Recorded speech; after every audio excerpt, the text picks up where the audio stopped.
2 సంవత్సరాలుగా ధ్వజస్తంభానికి రాగిరేకులు చేయిద్దామని అనుకుంటూనే ఉన్నాం, కానీ ఇంతవరకు చేయించలేకపోయాం. ఈ సంవత్సరమైనా చేయిస్తే బాగుంటుందని నా మనవి. ఇప్పుడు అవన్నీ ఎందుకండి? శ్రీరామనవమి ఉత్సవాలకే బోలెడంత ఖర్చు అయింది. మళ్ళీ రాగిరేకు తాపడం అంటే సామాన్యమా? పోనీ ఆ డబ్బుతో స్వామివారి పేరునే ఒక ధర్మసత్రం కట్టిస్తే పేదవాళ్ళకు ఉపయోగపడుతుందిగా. ఆహా, ఉన్న డబ్బంతా సత్రానికే ఖర్చు పెట్టేస్తే రేపు ఏదైనా ముఖ్యమైన అవసరం వస్తే అయితే ఓ పని చేద్దాం. మనం ఎలా కావాలంటే అలా మార్చుకోవచ్చు. ఆ డబ్బుతో స్వామివారికి నగలు చేయించేద్దాం. ఆ డబ్బు నా దగ్గర ఉంటే ఖర్చు పెట్టేసుకుంటాను. భయమా? భయం ఎందుకండి? మీ దగ్గర డబ్బు ఉంటే ఖజానాలో ఉన్నట్టే. ఇప్పుడు స్వామివారికి నగలు చేస్తే ఆ గత అలం చేతులు మీ దగ్గర ఉండవు. ఏమండి రావయ్య గారు, అంచేత స్వామివారి 50,000 రూపాయలు పెట్టి నగలు చేయించేందుకు గాను కమిటీ వారు ఏకగ్రహంగా ఆమోదించడం అయినది. అది పెద్ద పనిలో ఉందిరా, పెద్ద మీద పనులు ఉండి తిను. అరే తింటావా? తినవా? తిను, తినరా, మన ప్రాణం తీసుకురా. తిను. అయ్యో రాజా, ఎందుకు వాడిని ఊపిన ఏడిపిస్తున్నాలా? చూడక్క, నువ్వేదో పనిలో ఉన్నావని వాడికి నేను అన్నం పెట్టకపోతుంటే నువ్వే కావాలని మారం చేస్తున్నాడు. ఫోన్లే నేనే పెడతాను. ఇలా నువ్వు ఇలా గారం చేస్తే వాడు ఎందుకు పనికిరాడు. చూడు రాధా, పిల్లలు పైకి రావాలంటే భయపెట్టే కన్నా గారం చేయడమే మంచిది. నువ్వు వెళ్ళి నీ ఇష్టం. ఏంటి బాబు మళ్ళీ ఒకసారి ఏ తిని ఏమిటి అల్లరి? సిగ్గులేదు, పెళ్ళేడు వచ్చింది. ఏమిటి అది?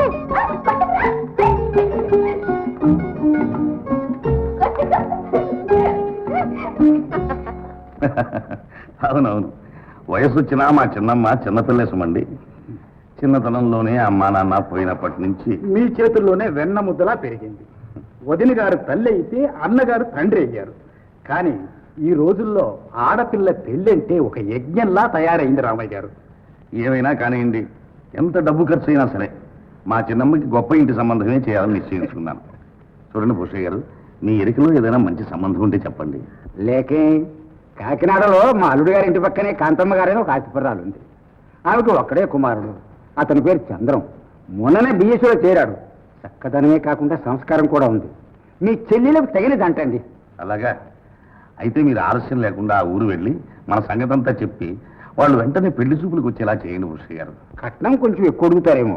ఎంతైనా సరే భూషయ్య గారు, వారి చెల్లెలు సుఖంగా ఉండటమే రామయ్య గారికి కావాల్సింది. అంత ధైర్యం మీరిస్తే ఇక్కడే రేపే వెళ్తాను. శుభస్య శీఘ్రం. చక్కటి సంబంధం చూడు భూషయ్య. రామయ్య గారు అంటే మన ఊరికే మగుటం లేని మహారాజు. చక్కటి మాట చెప్పారు కర్ణం గారు. ఒట్టి మహారాజే కాదు, మంచికి మారు పేరు కూడా. అంతేకాదు పానకాలు, ఆ భద్రాచల రామదాసులు వారే ఈ జన్మలో రామయ్య అయి పుట్టారు, మనలాంటి భక్తుల్ని పునీతులను చేయడానికి. అవును, ఈ మధ్య చావబోయే ధర్మయ్య బ్రతికారంటే ఆ రామయ్య గారు చల్లని చెయ్యే కారణం. అవునవును. కూరుకోండయ్యా, మనిషిని మరీ పైకెత్తితే ఉన్న మంచి కాస్త చెడుగా మారే ప్రమాదం ఉంది. నేను మీలాంటి మనిషినే. అది సరే గాని వేళగాని వేళ మీరంతా ఇలా కట్టకట్టు బయలుదేరారేమిటి? ఏం లేదు రామయ్య గారు, దేవుడు మాన్యం చేసే ధర్మయ్య మొదలుపడ్డాడుగా పాపం. 10 ఎకరాల కుండ్రా ఈ వార్ధక్యంలో ఈ జబ్బుతో ఒక్క రెక్క మీద ఎలా చేసుకుంటారు చెప్పండి పాపం. అందుకే మా నాగులు తమ నా భూమి అడగడానికి వచ్చారు. ఓహో అలాగా? ఏదో పిల్లలు గలవాడు, వచ్చే లగ్నాల్లో పెద్ద పిల్లకి పెళ్లి చేయాలనుకుంటున్నాడు. రాయుడు గారు కూడా మీతో ఒక్క ముక్క చెప్పి ఈ భూమి కౌలు చేసుకోమన్నారు. కరణం గారు, మీరు పెద్దలు, సర్వం తెలిసినవారు. దేవుడి మాన్యాన్ని అడిగే ముందు ధర్మయ్య పరిస్థితిని గురించి కొంచెం ఆలోచించి ఉండవలసింది. ధర్మయ్య నాగుల కంటే పేదవాడు, చేతికందని పిల్లలతో సతమతం అవుతున్నాడు. వంశపారంపర్యంగా ధర్మయ్య చేసుకునే దేవుడి మాన్యాన్ని కష్టకాలంలో అతని కడుపు మీద కొట్టి నాగులకి ఇవ్వమండం ధర్మమేనంటారా? అదే స్థితి మనకొచ్చిందనుకుని ఒక్కసారి వెనక్కి తిరిగి ఆలోచించండి. రామ రామ రామ రామ, అటువంటి స్థితి విరోధులకు కూడా రాకూడదు. కాకపోతే మరోలా అనుకోకండి, వస్తాం.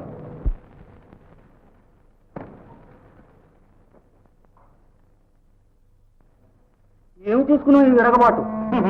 తొందరపడతాయందుకు పానకాలు. ముందుంది ముసళ్ళ పండగ. చెల్లెలకి బ్రహ్మాండంగా పెళ్లి చేస్తాడట. మన చేతికి దొరకకుండా పోతాడా? అదేదో చూద్దాం.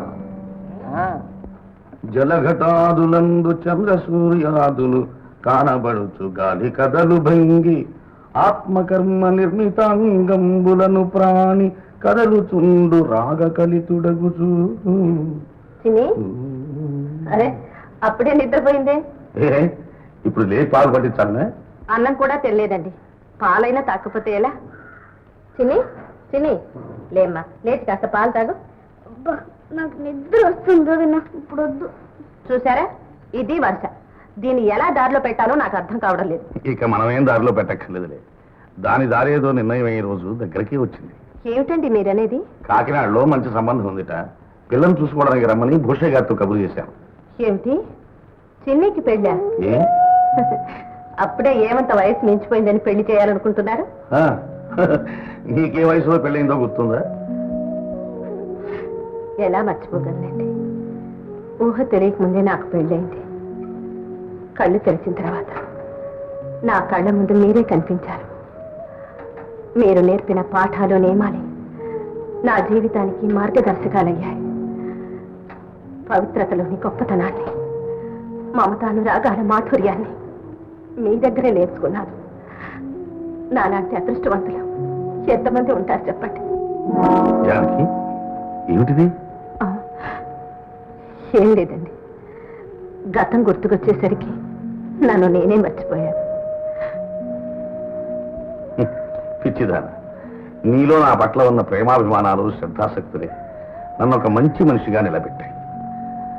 ఎప్పుడు నా నీడలా ఉంటూ నా యోగక్షేమాలే నీ నిద్రాహారాలనుకునే నువ్వు నా పక్కన లేకపోతే నాకు జీవితమే లేదు జానకి. ఏమండి, దయచేసి అలాంటి మాట్లాడకండి. ఏం జానకి, ఎందుకు అలా భయపడ్డావు? ఓహ్, మన రామాలయం గంటలేగా, అలా ఎన్నటికీ జరగదు అని గుర్తు చేస్తున్నా.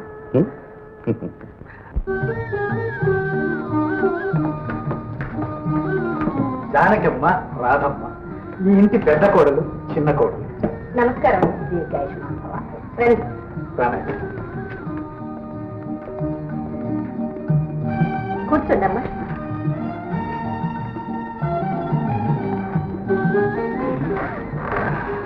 తీసుకోండి. ఇప్పుడు ఇవన్నీ ఎందుకమ్మా? అంతేనా, కతికితే అతకదనే నమ్మకం ఏమైనా ఉందా? అబ్బేబే, నాకు అటువంటి పట్టింపులు ఏం లేవండి.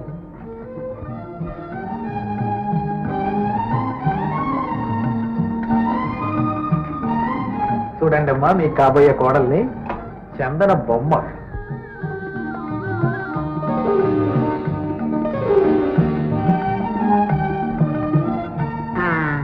అమ్మాయి ఎంతవరకు చదువుకున్నమ్మా? 8వ తరగతి వరకు అండి. చాలు, ఆడపిల్లకి అంతకన్నా ఎక్కువ ఎందుకు? అమ్మా, వంట పని, ఇంటి పని అన్నీ వచ్చు కదూ? మాట్లాడమ్మా, నోటి ముత్యాలు రాలిపోవు. వచ్చండి. పాటలు ఏమైనా పాడతావా? దేవుడు, పాట కచేరీలు చేయిస్తావా ఏంటి? లక్షణంగా సంసారం చేసుకునే పిల్లకి పాటలు పద్యాలు ఎందుకురా? కాంతమ్మ గారు, ఇంతకీ అమ్మాయి నచ్చినట్టేనా? నాకు నచ్చింది. అయితే ఇంకేం, వాడికి నచ్చింది అంటున్నాడు. మరి కట్నం? కాంతమ్మ గారు, నిజం చెప్పాలంటే పెద్దగా కట్నాలు ఇచ్చుకునే స్థితిలో లేవండి. అయినా ప్రాణంగా చూసుకునే మా చెల్లెల కోసం అప్పు సప్పు చేసి అదే ఎంత ఇస్తారో చెప్పండి. ఏదో లాంఛనాలని జరిపి నగదుగా ఒక 10,000 రూపాయలు ఇచ్చుకున్నాను.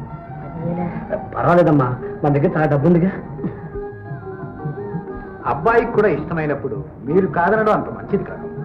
సరే, పెద్దవారు మీరు చెబుతున్నారు కనుక అలాగే. నాయన, ఇంక వెళ్ళరామా? మంచిదండి. మరి ఇంటికి వెళ్ళిన తర్వాత ఆలోచించి ఉత్తరం రాయిస్తాను. అలా మా జానకి, వస్తాను. మంచిది. రాదా అమ్మా?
అన్నయ్య